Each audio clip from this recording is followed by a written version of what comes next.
하나님은 거룩한 분이시지요. 그런데 사람들은 모두가 다 죄인입니다. 죄라고 하는 것은 거룩함과 함께할 수가 없지요.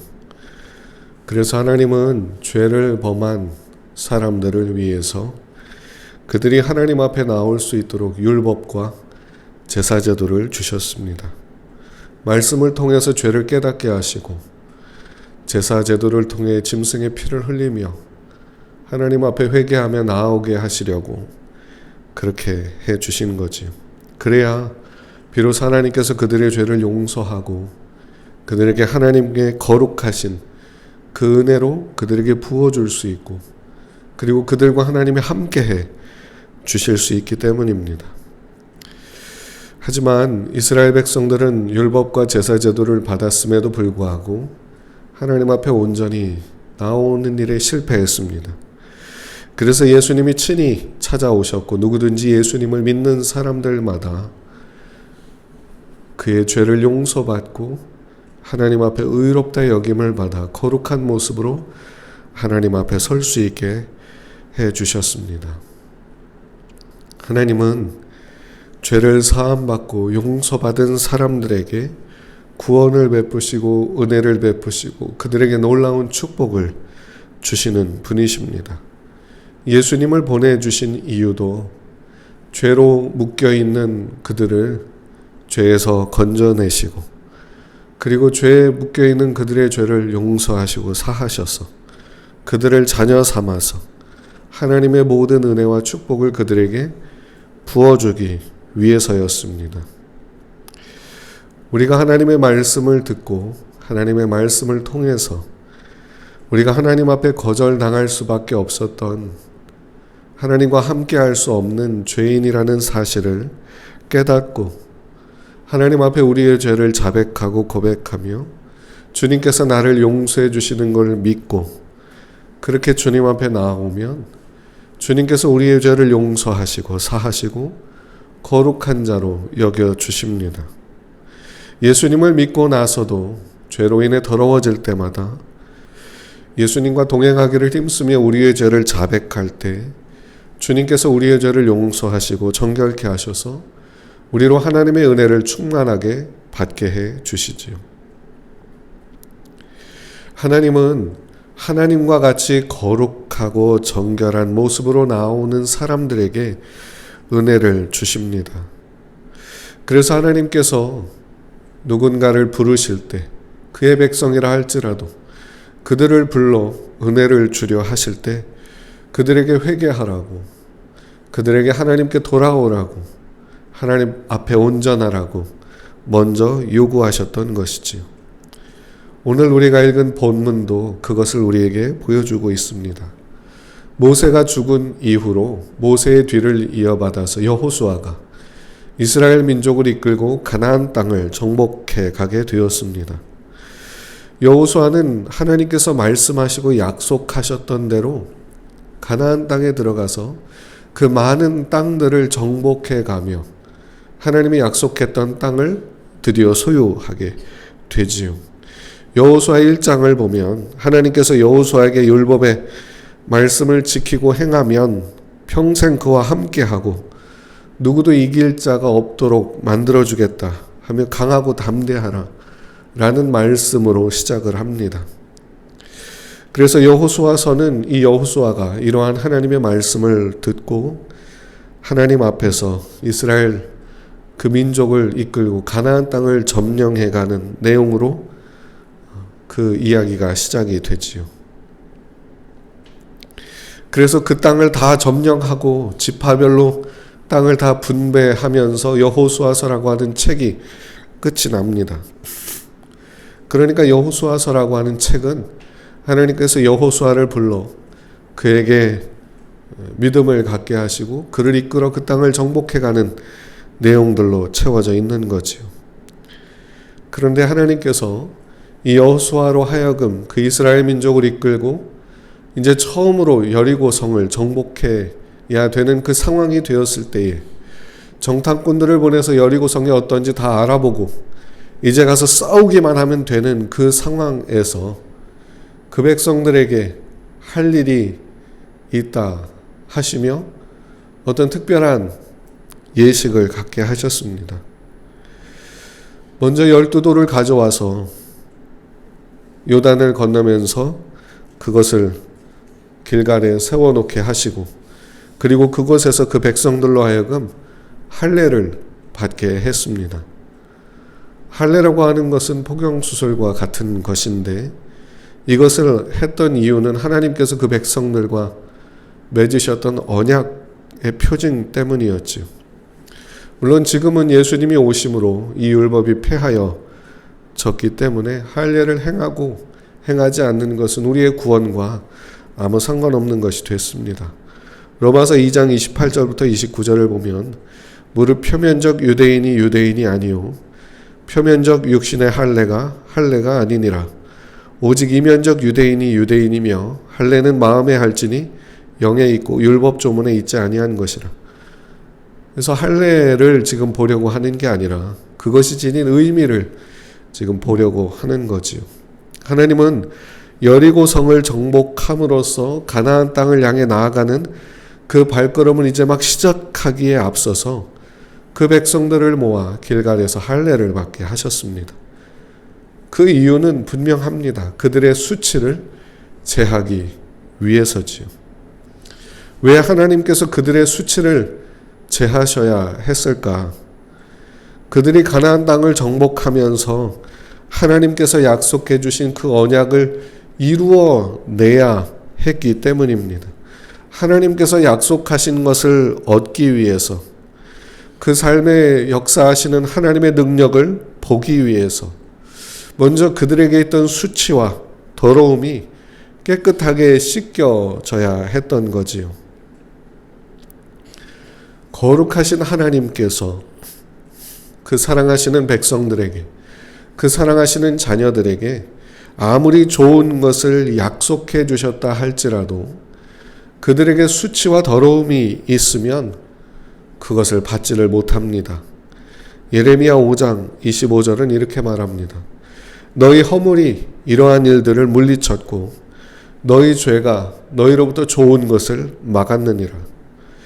예레미야가 이 말을 할 때에는 예레미야가 있었던 남유다라고 하는 그 나라가 바벨론에 의해서 굉장히 힘든 상황에 있었습니다. 계속된 공격으로 인해서 나라의 경제 모든 게 다 무너지는 상황이었고, 게다가 극심한 흉년까지, 가뭄까지 겹치게 되면서 너무 큰 고통 가운데 있었지요.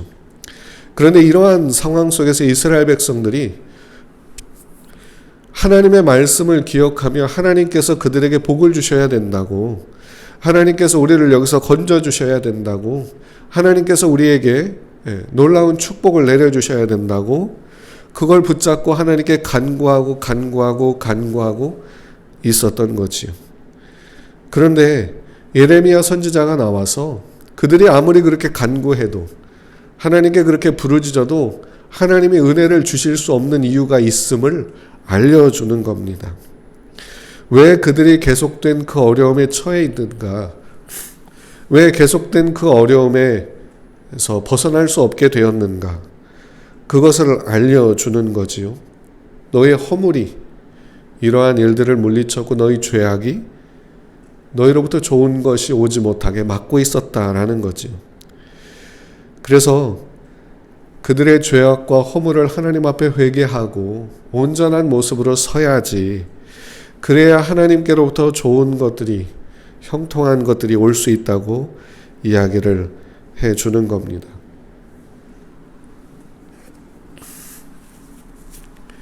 하나님께서 아무리 이스라엘 백성들에게 좋은 것을 약속하시고 가나안 땅을 약속하시고 그들에게 가서 싸우라고 하시면서 그것을 얻게 해 주시고 반드시 그 땅을 차지하게 해 주신다고 약속하셨을지라도 이스라엘 백성들에게 수치와 허물이 있으면 그것을 얻지 못하기 때문에 하나님께서 그들로 하여금 그 수치를 벗도록 그들을 이끌고 계신 겁니다. 이스라엘 백성들이 이 일을 하기 전에 40년 전에 그들은 이미 가나안 땅 앞에 와 있었습니다. 그러나 그들이 거기서 가나안 땅을 정탐한 정탐꾼들의 불신앙적 보고를 듣고 하나님을 얼마나 원망하며 하나님께 불평을 했었는지 모르지요. 그러니까 하나님께서 그들의 불평과 불만과 하나님을 대적하고 하나님을 미워하는 그러한 말을 듣고 하나님은 너희가 40년 동안 광야를 헤매게 될 거야, 방황하게 될 거야 라고 말씀을 하시자 그들이 아이쿠나 지금 들어갈 수 있는데 40년 후에 들어간다니 이거 이러면 안 되겠구나 하면서 그곳을 공격해 가겠다고 모세에게 와서 얘기를 할 때 모세가 가지 말아라. 이미 너희의 죄악과 너희의 불신앙과 너희의 그 불순종으로 인해서 하나님께서 너희를 지금 떠나셨다. 너희와 지금 함께 하지 않으신다. 그러니 지금 가지 마라. 갔다가 다 죽는다. 그래도 그들은 어거지를 부렸지요. 민수기 14장 42절부터 43절입니다. 여호와께서 너희 중에 계시지 아니하니 올라가지 말라. 너희의 대적 앞에서 패할까 하노라. 아말렉인과 가나안인이 너희 앞에 있으니 너희가 그 칼에 망하리라. 너희가 여호와를 배반하였으니 여호와께서 너희와 함께하지 아니하시리라. 이스라엘 백성들은 가라고 했잖아요. 그러니까 좀 우리가 잘못하고 불순종하고 원망은 좀 했지만 이제라도 가겠습니다 하는 거죠. 그런데 그들에게 있어서 중요한 건 가냐 아니냐가 아니라 하나님 앞에 그들의 죄를 회개하는 거였지요. 무리하게 올라갔던 이들은 올라가서 싸우다가 대패하고 말았습니다. 이처럼 하나님께서 우리에게 대단한 말씀을 주셨고 복된 약속을 해주셨다 할지라도 우리에게 수치와 허물, 죄를 그대로 가지고 있으면 하나님의 역사를 경험할 수가 없습니다. 그래서 하나님은 40년 동안 광야를 헤매어 오다가 이제 드디어 가나안 땅 앞에 선 그 백성들의 수치와 허물을, 애굽의 수치와 허물을 다 씻어 주시려고 그들로 할례를 하게 한 거지요. 여러분, 무엇이 수치입니까? 히브리어로 이 수치는 케르파라고 하는 말인데 이것은 우리를 불명예스럽게 하고 우리를 부끄럽게 하고 모욕을 주며 치욕스러운 것, 은혜롭지 못한 것, 우리에게 부끄러운 그러한 것들이 여기서 말하는 수치입니다. 여기에는 꼭 죄만 해당되는 건 아니지요.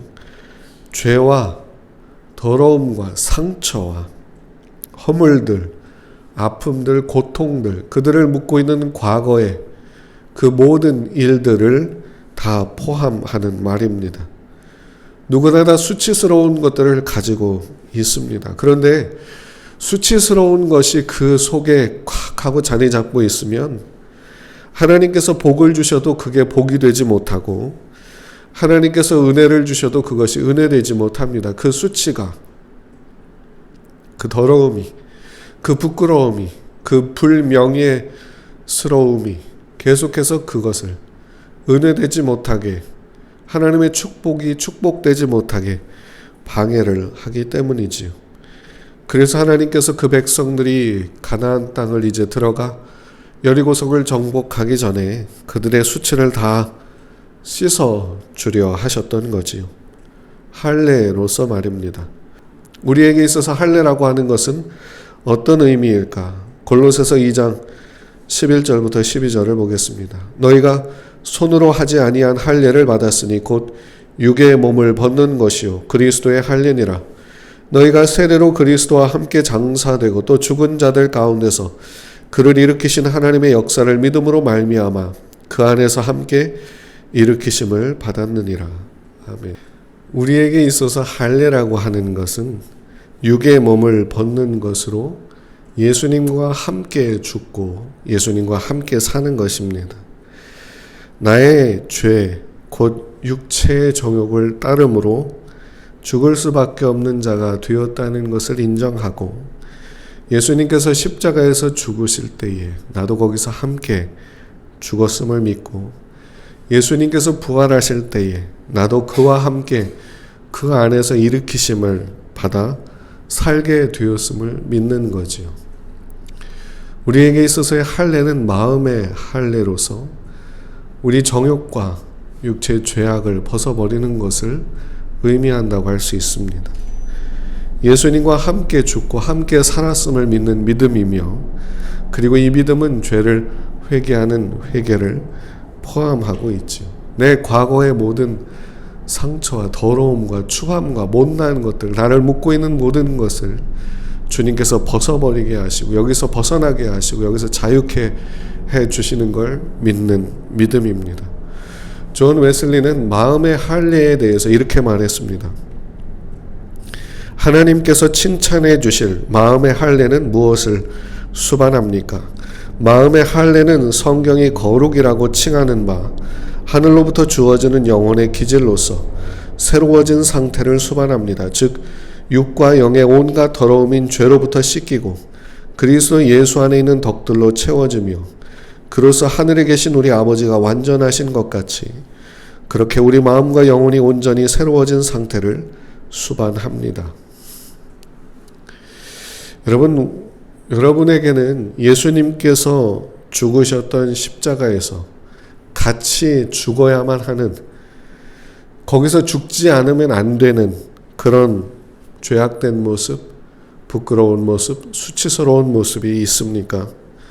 그 죄가 무엇이든지, 그 부끄러움이 무엇이든지, 그 수치와 더러운 것이 무엇이든지 예수님 앞에 가지고 나아오시면 됩니다. 그것으로 인해서 내가 망할 수밖에 없음을 깊이 인정하고 이러한 나조차도 사랑해 주셔서 십자가를 기꺼이 짊어지셔서 이러한 수치를 제거해 주시는 예수님을 믿으시면 됩니다. 그리고 예수님께서 나를 온전케 해 주심을 믿음으로 받아들이셔야 되지요. 우리가 진심으로 회개하며 진심으로 주님의 십자가의 은혜를 구할 때 값없이 베푸시는 그 구원의 은혜와 그 감격이 우리의 심령에 충만하게 주어질 것입니다. 그래서 우리의 수치를 씻으셔서 하나님이 주시는 은혜가 은혜되게 하시고 하나님이 주시는 복이 우리에게 복이 되도록 역사해 주실 것입니다.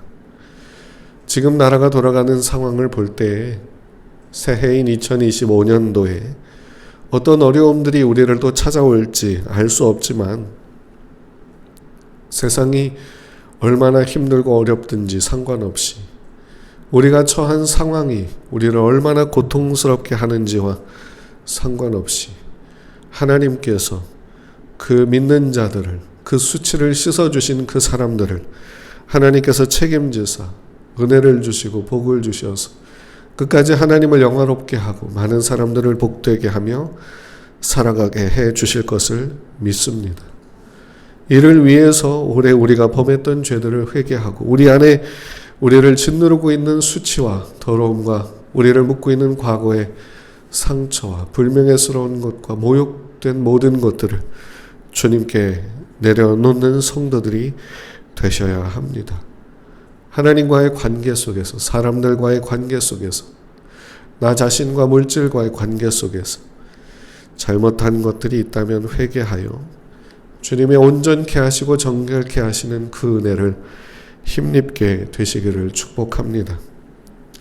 우리가 영적으로 올바른 마음의 할례를 행할 때 하나님께서 우리를 정결케 하시고 깨끗게 하시고 우리의 모든 죄를 사하셔서 우리에게 은혜를 부어 주실 줄로 믿습니다.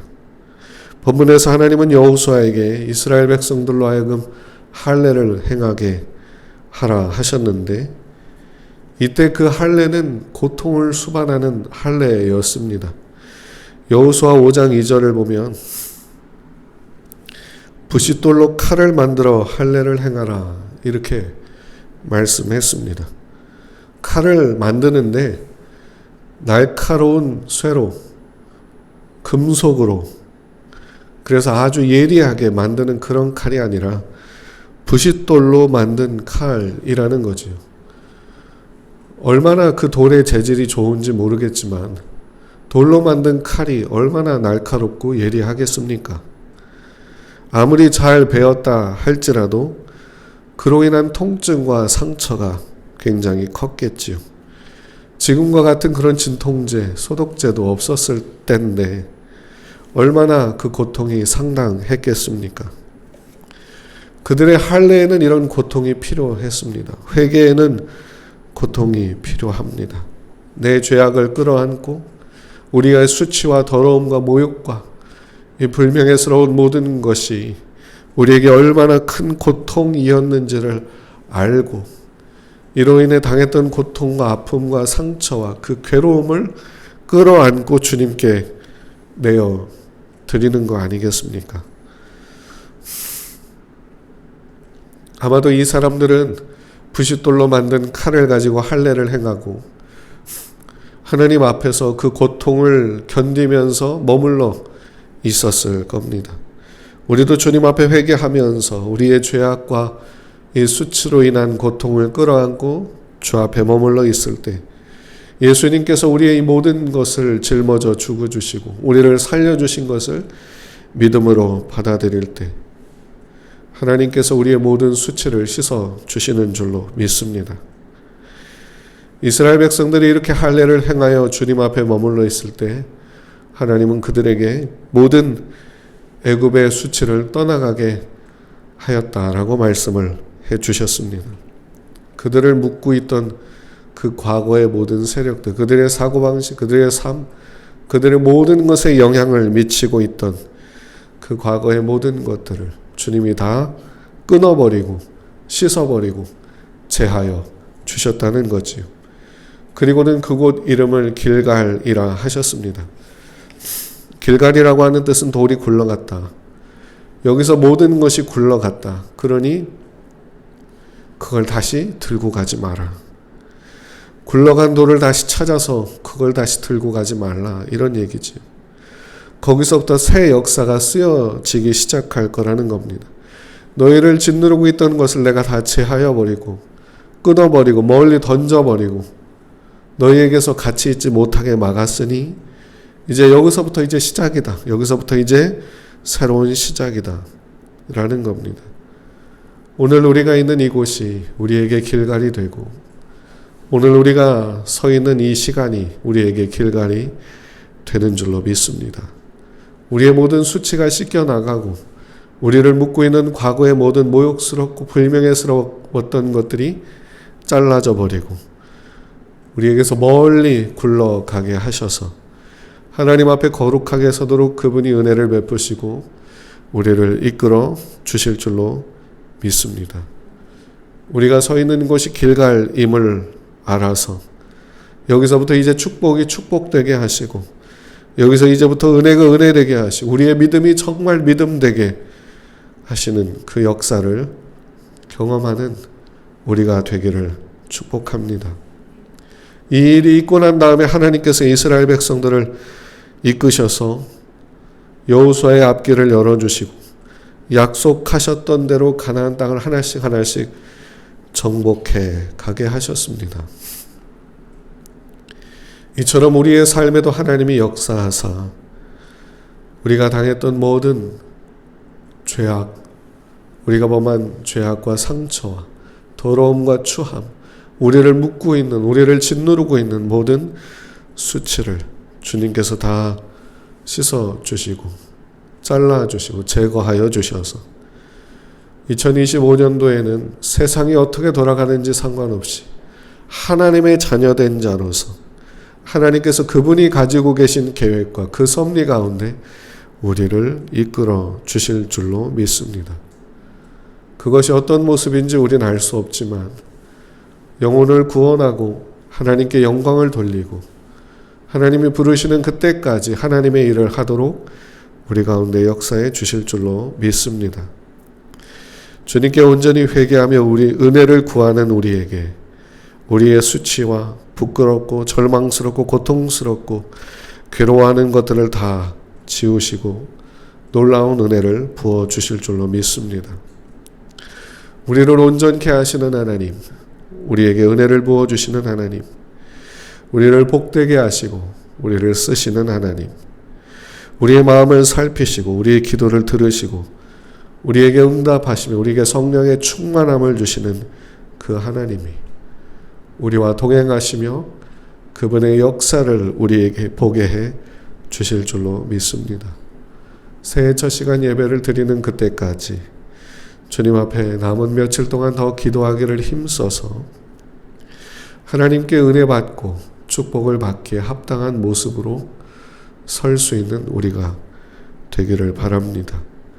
하나님께서 우리의 수치를 다 씻어 주실 것이며 주님 앞에 나와 은혜를 구하는 모든 이들에게 은혜를 주실 것이며 세상 돌아가는 것과 상관없이 믿음으로 사는 그들에게 하나님이 때마다 일마다 복을 주시고 채우시고 돌보시는 은혜가 더 크게 역사하게 될 줄로 믿습니다. 오늘도 2024년 마지막 주일을 맞아서 우리의 수치를 씻어주시는 주님의 은혜를 뜨겁게 경험하며 우리를 사랑하사 우리에게 복의 복을 더하시는 하나님의 그 은혜와 축복을 충만하게 누리게 될 수 있는 저와 여러분들이 다 되실 수 있기를 주님의 이름으로 축복합니다.